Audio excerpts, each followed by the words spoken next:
I'm going to venture a guess that this person is not a huge fan of Byron Katie. Well, neither am I. She is in the cult chapter of my book, coincidentally right between Esther Hicks, who I covered a few days ago, and Tony Robbins, who I covered just yesterday. Byron Kathleen Mitchell was born in Texas and raised in California, lived an apparently quite normal life.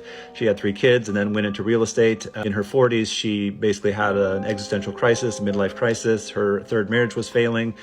She was feeling depressed and suicidal. She was using a lot of substances, drinking a lot, and taking codeine.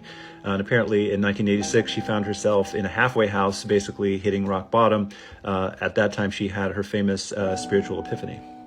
As Byron Katie describes it, quote, "I discovered that when I believed my thoughts, I suffered, but that when I didn't believe them, I didn't suffer. I found that suffering is optional.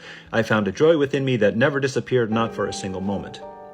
That to me sounds a bit like an enlightenment claim, of which I am incredibly skeptical. I have a video on my feed called "Enlightenment is a Scam," if you're interested in my thoughts on that. But in any case, Byron Katie went on to develop something she called the work, and it was mainly aimed at combating negative thoughts. The process in question is actually quite derivative. It's based on the work of another New Ager called Ken Keyes, and also on a therapeutic process called cognitive behavioral therapy.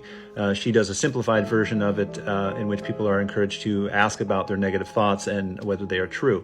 The problem with the process, or the work as Byron Katie calls it, is that it's based on a number of erroneous assumptions. One of these assumptions is that this process can work with every single thought, which is not true. Every thought or every situation is unique and may require a unique approach. Second of all, it talks about how all negative thoughts are untrue, which is not true. Some negative thoughts are quite true. And that finally, that the world is basically perfect as it is. So what does this say about famine, poverty, war, injustice, racism, and so on? So at the end of the day, the work is really just another form of spiritual bypassing, which is something that's very rampant in the New Age. In fact, I have a video on it, but it's essentially the tendency to avoid negative thoughts and go to some higher realm in order to avoid feeling discomfort and dealing with the reality of life, which is very messy and uncomfortable. The most harmful part of the work, however, I would say, is that it routinely gaslights people and engages in blame the victim. So one of the techniques that Katie uses, that she asks people to do a so-called turnaround. So if one of the truths is, my partner is abusing me, she would encourage the person to say, I abuse my partner, or I abuse myself, both of which would prevent the person from actually taking the steps that they might need to get out of an abusive relationship. So at the end of the day, I would say that the work is just another form, again, of spiritual bypassing and ignoring the injustices of the world, and instead encouraging people to adjust to injustice rather than actually trying to make political and systemic change.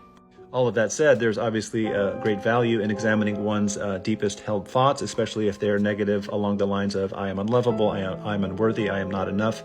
Those are kind of things that you can work on with your therapist. The way Byron Katie presents it, it's an oversimplified, kind of dumbed down version that ends up doing more harm than good. For example, she encourages people like mass murderers to view them as Buddhas, which is probably not a good idea.